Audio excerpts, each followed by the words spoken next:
السلام عليكم، ازي حضراتكم عاملين ايه؟ ان شاء الله باذن الله هنفصل مع بعض النهارده البياضات بتاعه الكنب البلدي اللي هو عند مامتي ومامتك اللي هو بتاع زمان. طبعا اللي متابعيني عارفين ان انا مش عندي كنب بلدي، بس ده هعمله لمامتي. هي بصراحه بقالها كتير ما جددتش حاجه في البيت عندها، فانا حابه اعمل لها شويه تجديدات كده، وده ان شاء الله هتكون اول حاجه نعملها مع بعض. لسه كمان هنعمل لها الستاير، وحبيت اني اجيب لها سجادة نفس الدرجة دي عشان هي بتحب يعني الالوان دي.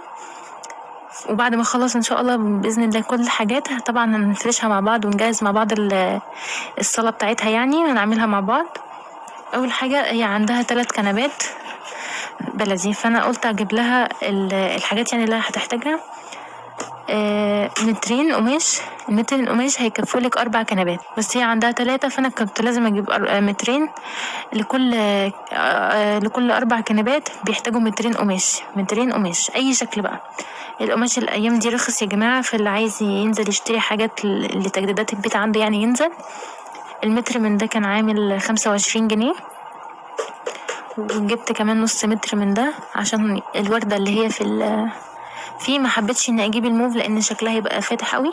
قلت ده اعمل منه البيضات وده اعمل منه اللي هي المناديل اللي بتكون على المخدات من تحت ومن فوق وكده، وكمان عشان تليق مع باقي الحاجات الستارة يعني والسجادة.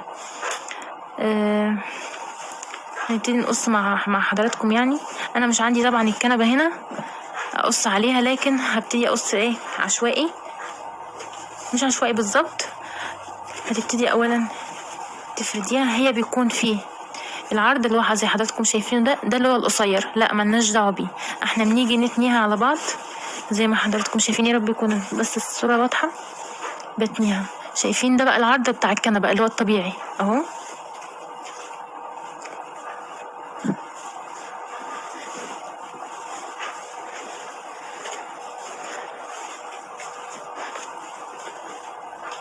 ده عرض الكنبه الطبيعي، وده الطول بقى.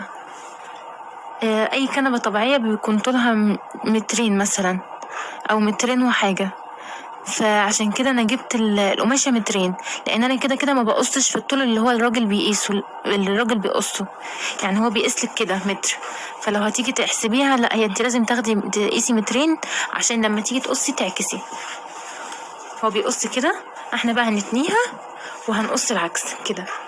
تمام.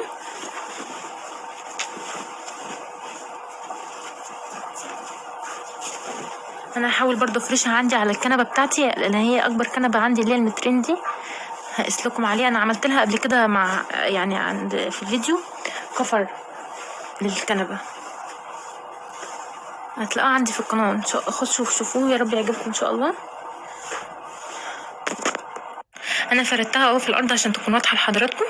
هو لو هيديكي متر بس، لو انت هتقيسيه بالمتر فهيديها لك كده طبعا، فدي كده مش هتكفي الكنبه بتبقى الطول كده، فانا عشان كده جبتها 2 متر وتنيتها نصين عشان تكفيلي الكنبات بتاعتي يعني. فدول 2 متر، ال2 متر يكفوا كنبتين. فانت عشان لو عندك مثلا 4 كنبات فمحتاج كنبه اهي والكنبه التانية اهي كده. انا قلتلك كل 4 كنبات ليهم 4 متر عشان بتقسيهم، بتتنيهم وبتقصيهم زي ما وريت كده لحضرتك. طب انت عندك 3 كنبات زيي، هتجيبي برضو 4 متر عشان بس تطلعي 3 متر. انت هتضطري تتني يعني جزء بس مترين، هتتنيهم هتطلعي منهم الكنبتين. طب الكنبه الثالثه دي هتضطري تجيبي مترين عشان برضو تتني، لا هتجيبي كده 3 متر. لو انت عندك 3 كنبات هتعملي ايه؟ مترين هتتنيهم عادي زي ما انا هعمل كده دلوقتي وتقصيهم، والمتر الزياده هتتنيه طبعا هيبقى اعطيكي كده 100 سنتي وهيديكي كده 140. فهتتني كده عادي.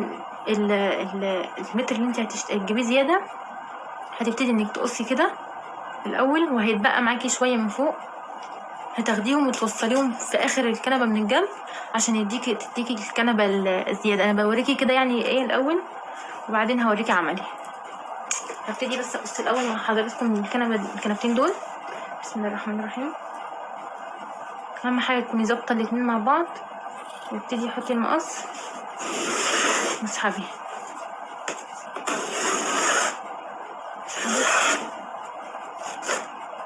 ما تقطعيش حاجه، يعني لو وقفت معاكي زي كده بالراحه وهاتيها عشان بتطلع معاكي مظبوطه. كده كده التمثيل ده طبيعي، مش عارفه حضراتكم شايفينه ولا لا. ده هيتني كله على المكنه دلوقتي ان شاء الله. كده عملنا اول كنبتين، فاضل كنبه واحده. كده يا حبايبي احنا خلاص قصينا اللي هو ال2 متر اللي كانوا معانا، عملنا منهم كنبتين. طبعا دي مش هتعمل، ده بقى المتر التالت للكنبه التالته، فانا جايبه 3 متر. طبعا دي لو قصيتها كده مش هتنفع، اولا عرضها كده صغير وطولها كمان صغير. فهو الراجل لما بيجي يقصلك كده اهو ماشي، يعني ده البورصل اهو، والراجل بيجي يقص من هنا من الجزئيه دي. انتي كل اللي هتعمليه هتتني دي نصين،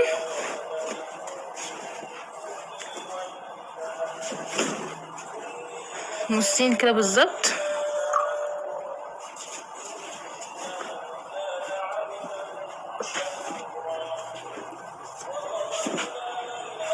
اهو، وهتروحي قصها من هنا، وهتروحي جايه موصلاهم في بعض. يعني مثلا اهو، بسم الله الرحمن الرحيم، انا هقصها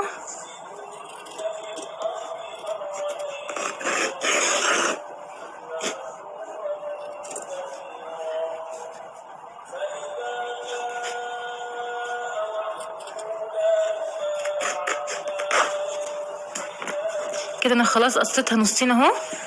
كل اللي انا هعمله هوصلهم في بعض، هوصلهم في بعض كده، هخيطهم بس من تحت من المكنه من الناحيه التانية، وهتبقى واحده عندي كنبه طويله، بدل ما احتاج ان انا اجيب يعني امتار قماش ازيد زياده يعني. كده انا استغلت ايه القماش بس. هروح بقى اخيطها على المكنه واوريكم ان شاء الله في الاخر لما نفرش الكنب كله. كده يا حبايبي احنا خلاص قصينا ال3 كنبات، فاضل معانا بس المخدات. انا عندي طبعا 3 كنبات، فبيبقى على كل كنبه المخدات بتاعه الظهر، وفي النص في مخدتين كده فوق بعض في نص الكنبه يعني. فانا عايزه اعمل لهم مناديل، هما 3 كنبات فهعمل مناديل. ده نص متر قماش. العرض بتاعه مش عارفه قد ايه، المهم الطول ده 55 سنتي. فانا هعمل ايه، هي كده على 3. انتي لو عندك 4 اتنيهم على 4 تانيات، انا عشان عندي 3 تانيات بس 3 كنبات، فهتنيهم على 3 اهي بايدك كده. يعني مش شرط يعني تاخدي فيها مقاس، المهم يبقوا 3 قد بعض، 3 مناديل قد بعض وخلاص. اهو واحده كده واحده كده واحده كده، كأنك يعني بتتني ايه ورقه. وهبتدي ان انا اقص دي لوحدها اللي هي فوق الوش دي اهي، طلعت لوحدها. والاتنين التانيين اهم محطوطين فوق بعض. رحت فين؟ تعالى اهو. اروح جايه اقص الاتنين دول عشان اهو كده بقى عندي 3 مناديل، ال3 قد بعض بالظبط اهو. وادي التاني وادي التالت. هبتدي بس ان انا اتنيهم بقى على المكنه ونكمل شغلنا على المكنه. وكده بقى نبتدي نكمل تصويرنا من مطبخنا الجميل. عشان المكنه صغيره مش بالطول يعني كهرباء، لسه ما عملتلهاش وصله.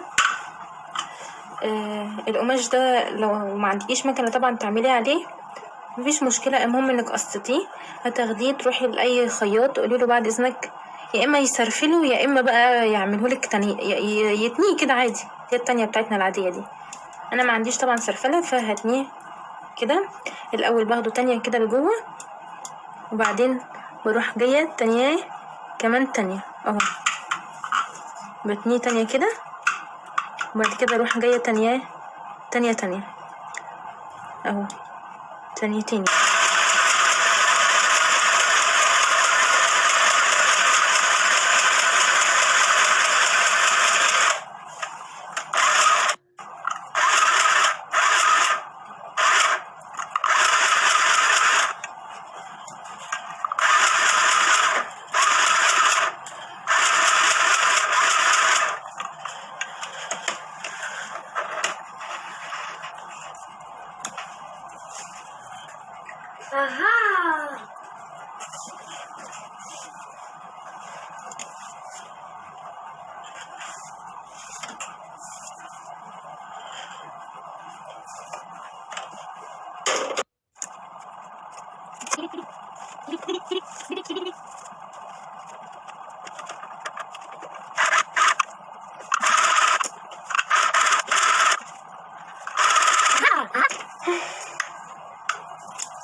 خلاص كنت خلصت اول منزل.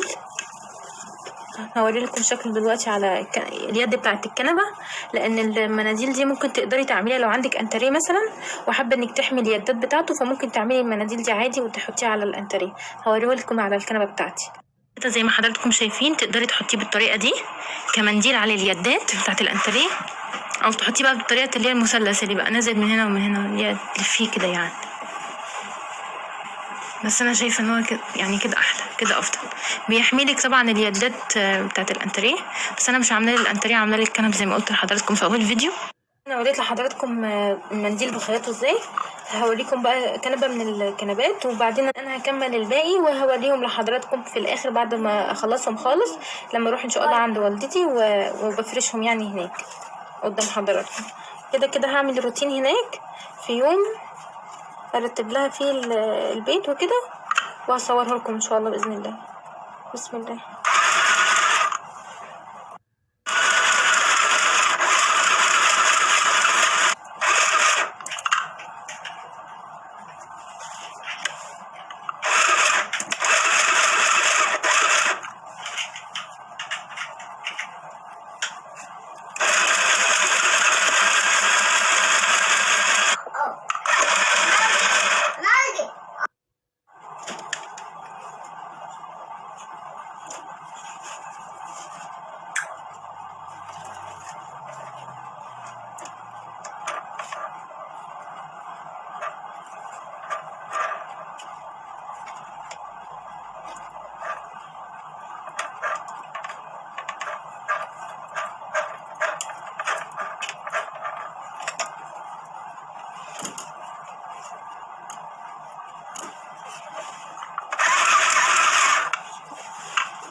انا خلاص خلصتها.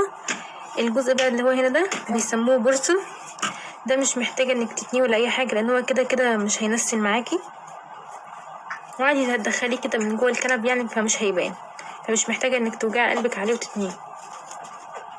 بس انا بقى هكمل الباقيين وان شاء الله هوريكم في الاخر خالص لما افرشهم. شايفين كده يا حبايبي؟ طبعا بقى عند ماما هتكون على كنب بلدي ان شاء الله باذن الله، تكون احسن من هنا كمان. طبعا هو الالوان مش لايقه مع بعضها، بس انا قلت بس اوريكم هو انا قصدي ايه بالبياضات، هي اللي بتبقى محطوطه كده بس على الكنب، هي بتبقى كده. طبعا هي مش حاطه الحاجات دي، انا بس بيبقى فينا كده مخدتين في النص محطوطين على الكنب يعني، فببقى حاطه عليهم واحده زي كده بس. واستنوني بقى ان شاء الله في الفيديو الجاي هصور لكم الستاير. انا عامله لها برضو ستاير كده خفيفه، هصورها برضو مع حضراتكم وانا بفصلها ان شاء الله، وهنزلها بعد الفيديو ده على طول. لما اصورهم بقى عند ماما ان شاء الله بقى اوريهم لحضراتكم. يلا اشوفكم على خير ان شاء الله في فيديو جديد. متنسونيش بقى في لايك حلو كده. يلا سلام عليكم.